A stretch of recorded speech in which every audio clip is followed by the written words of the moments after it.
हम लोग का टॉपिक है मानव का परिसंचरण तंत्र। इससे पहले जो हमने पढ़ाया आप लोग को ब्लड पूरा पढ़ा दिया था। तो मानव परिसंचरण तंत्र हम देखते हैं। मानव परिसंचरण तंत्र होता क्या?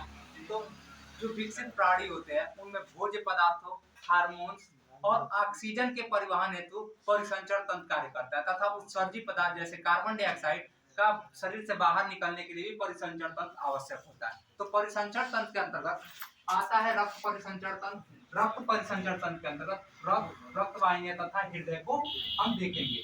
इसके अंतर्गत मानव परिसंचरण तंत्र के अंतर्गत लसिका परिसंचरण तंत्र आता है। जो लसिका के स्कैन, लसिका गांठें, लसिका वाहिनियां तथा लसिका अंग आते हैं। ये मानव परिसंचरण तंत्र के दो भाग होते हैं, रक्त परिसंचरण तथा लसिका परिसंचरण तंत्र। तो हमने पूरा ब्लड को पढ़ लिया। रक्त वाहिनियां के अंतर्गत हमारी धमनी तथा शिराएं आती हैं और हृदय को अभी हम यहाँ पे जो बनाए हैं पूरा स्ट्रक्चर, इसको हम लोग हृदय के अंतर्गत अध्ययन करेंगे। यहाँ पे रक्त परिसंचरण तंत्र का सर्वप्रथम पता डॉक्टर विलियम हार्वे ने लगाया था और इन्होंने ही बताया था कि जो हृदय होता है वो बल पंप की तरह क्या करता है, कार्य करता है। रक्त परिसंचरण तंत्र का पता डॉक्टर विलियम हार्वे ने लगाया था। यहाँ पे हम देखते हैं हृदय के बारे में।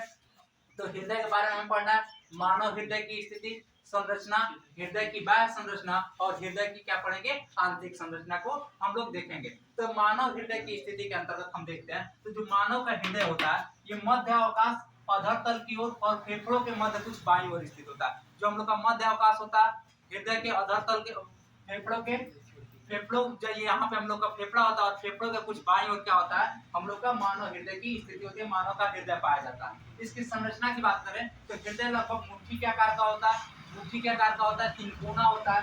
इसकी अगर लगभग इसका देखा तो 13 सेंटीमीटर लंबा और 9 सेंटीमीटर का होता है, चौड़ा होता है। हृदय एक बहुत ही कोमल अंग होता है। ये इसमें 4 विषम पाए जाते हैं जिसमें 2 अलिंद होते हैं और क्या होते हैं, आपके 2 निलय होते हैं। साथ ही साथ देखें तो हृदय सतत धड़कता रहता है। यदि इसके धड़कन रुकी तो व्यक्ति की क्या हो जाती है, मृत्यु हो जाती है। शरीर के सभी अंगों को हृदय क्या करता रहता है, रक्त पंप करने का कार्य करता रहता है।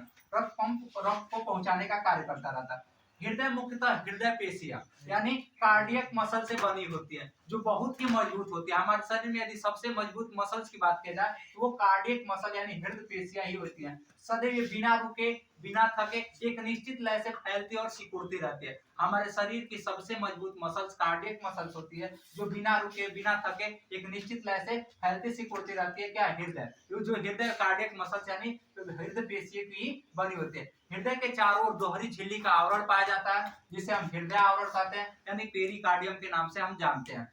ये दोहरी झिल्ली के मध्य में एक हृदय तरली पदार्थ पाया जाता है जिसको हम पेरिकार्डियल फ्लूइड के नाम से जानते हैं या हृदय आवरणी तरल पदार्थ के नाम से जानते हैं। ये हृदय आवरणी तरल पदार्थ यानी हृदय यानी पेरिकार्डियम फ्लूइड क्या करता है, जो हृदय को बाहरी आघातों और दोनों झिल्लियों के मध्य रगड़ को बचाने का कार्य करता है। तो ये हृदय की लगभग संरचना थी बाह्य रूपों में देखा जाए। तो यहाँ पे हृदय की बाह्य संरचना को हम देखते हैं तो हृदय का जो हृदय हमने बताया कि मुट्ठी के आकार का तिकोना एक कोमल अंग है। यहाँ पे हृदय जो समककार होता है इसका अग्रभाग क्या होता है, चौड़ा होता है और पश्च भाग क्या होता है, नुकीला होता है। अग्रभाग जो चौड़ा होता है उसे अलिंद कहते हैं तथा पश्च भाग नुकीला भाग होता है जिसे हम क्या नाम देते हैं, निलय कहते हैं। यहाँ पे देखा जाए तो यहाँ पे ऐसे हमने एक स्ट्रक्चर बस बनाया समझने के लिए। तो जो अग्रभाग हो गया चौड़ा होगा पूरा ऊपर का जिसको हम अलिंद कहेंगे और नीचे का जो भाग होगा उसे हम क्या कहते हैं, निलय कहते हैं। जो नीचे का भाग थोड़ा सा नुकीला टाइप में होता है। जब हृदय का स्ट्रक्चर बनाएंगे तो वहां पे और अच्छे से बताएंगे।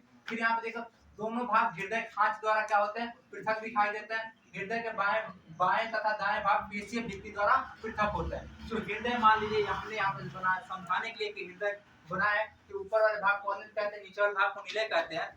देखें तो ये हृदय जो होता है 4 भागों 4 विषमों में बटा होता है। तो ये जो बटा होता है इसे हृदय खांच के द्वारा बटा होता है जो यहाँ पे हमने बता रखा है। हृदय खांच द्वारा बटा होता है तथा पेशीय भित्ति द्वारा हृदय पृथक दिखाई देता है। ये सब पेशीय भित्ति है जिसके द्वारा क्या हृदय क्या दिखाई देता है, आप लोग का पृथक दिखाई देता है। साथ ही साथ हृदय के बाएं भाग में शुद्ध रक्त तथा दाएं भाग में क्या बहता है, अशुद्ध रक्त। जो हृदय का यदि बात किया जाए तो ये वाला बायां, ये वाला दाहिना भाग हो गया जिसमें क्या होता है, अशुद्ध रक्त होता है। ये वाला बायां भाग हो गया जिसमें क्या होता है, शुद्ध रक्त बहता है। यदि बात किया जाए आगे तो अंतरा हृदय निलय खांच द्वारा निलय के भाग बटे दिखाई देते हैं तथा बायां निलय दाएं की अपेक्षा क्या होता है, थोड़ा सा बड़ा होता है। जो अंतरा निलय खांच जो होता है ये अंतरा निलय खांच हो गया जिसके द्वारा निलय क्या होता है, आपस में बटे दिखाई देते हैं। और जो बायां निलय होता है वो दाहिना निलय की अपेक्षा बायां निलय दाहिने नीले की अपेक्षा थोड़ा सा अधिक क्या होता है, बड़ा दिखाई देता है और पेशी भी होता है और मजबूत भी होता है, क्योंकि पंपिंग उधर से जो हम लोग का बायां नीला होता है, पंपिंग उसी साइड से होता है।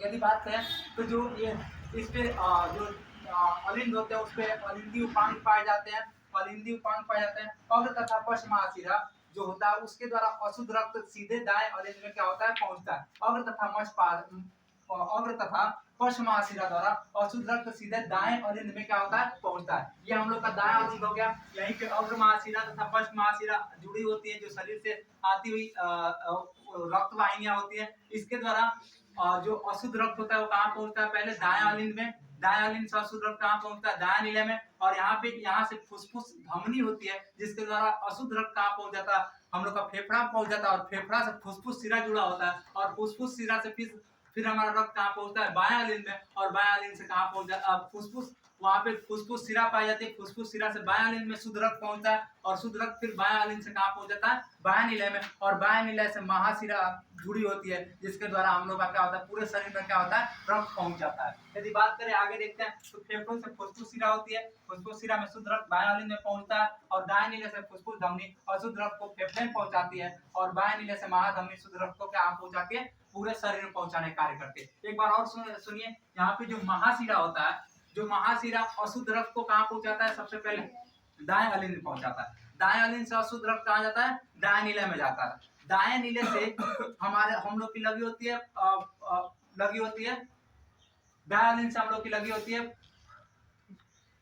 दाएं अलिंद से लगी होती है फुसफुस धमनी लगी होती है। फुसफुस धमनी लगी होती है। फुसफुस धमनी क्या करती है, अशुद्ध रक्त को, फुसफुस धमनी ये अपवाद है, फुसफुस धमनी में अशुद्ध रक्त होता है, फुसफुस सिरा में जबकि क्या होता है, शुद्ध रक्त होता है। ये दोनों अपवाद है। तो जो फुसफुस धमनी होती है उसके द्वारा अशुद्ध रक्त कहाँ पहुंचता है,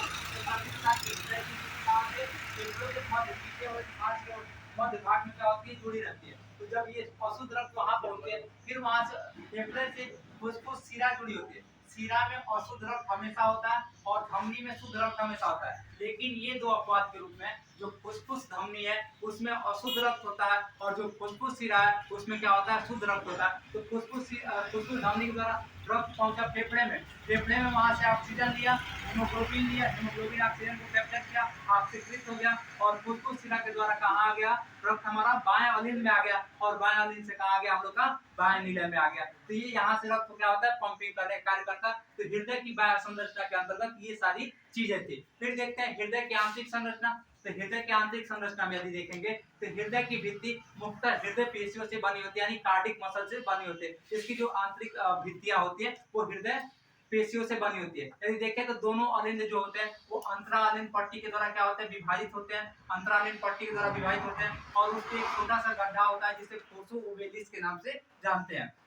ये फोसो ओवेलिस किसके अवशेष होते हैं, तो जो फोरोमन ओवेलिस का अवशेष होता है जो भ्रूण में पाया जाता है, उसके क्या फोसा ओवेलिस क्या होते हैं, अवशेष होते हैं। दाहिने अलिंद में देखा जाए तो अग्र महाशिरा, पश्च महाशिरा तथा कोरोनरी साइनस पृथक पृथक छिद्रों द्वारा क्या होते हैं, खुलते हैं। मतलब कहने का ये जो अग्र महाशिरा है, पश्च महाशिरा है, कोरोनरी साइनस है, ये इनका छिद्र क्या होता है, अलग अलग पृथक के द्वारा ये खुलते रहते हैं। इनके मध्य यूस्टेकी कपाट तथा कोरोनरी कपाट क्या होता है, पाया जाता है। मतलब जो कपाट इसलिए पाया जाता है क्योंकि रक्त को, अगर रक्त मान लीजिए दाहिने अलिंद से बाएं अलिंद में आ गया, दायां अलिंद से आपका दायां नीले में आ गया, तो यहाँ पे क्या होता है, फिर रक्त ऊपर ना जाए इसके लिए सारे कपाट पाए जाते हैं। बाएं अलिंद में पुलमनरी सिरा एक छिद्र द्वारा खुलती है। साथ ही साथ देखें तो अलिंद भित्ति नीलय की अपेक्षा क्या होती है, पतली तथा नीलय भित्ति अधिक मोटी होती है। यदि बात करें तो जो अलिंद की भित्तियां होती है वो पतली होती है जबकि नीलय की भित्तियां क्या होती है, मोटी होती है। यदि देखें तो अलिंद और नीलय,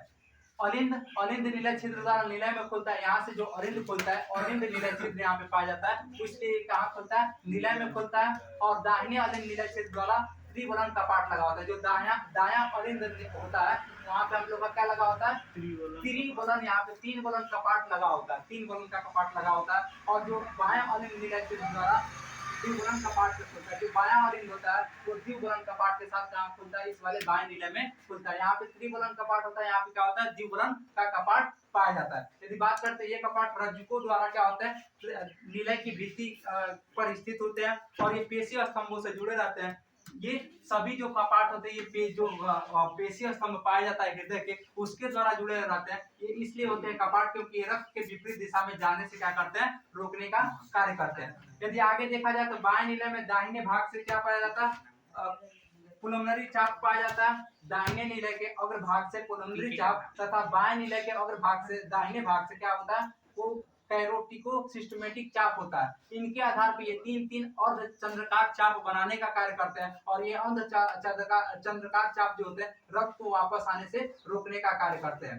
अंध चक्राकार चाप रक्त को वापस आने से कार्य करते हैं। तो ये देखें तो इस रूप में ये मानव हृदय की क्या है, स्थिति है। पूरा इसकी संरचना है, मानव हृदय की स्थिति, संरचना, हृदय की बाह्य संरचना, आंतरिक संरचना, हृदय की क्रियाविधि। नेक्स्ट वीडियो में। जय हिंद।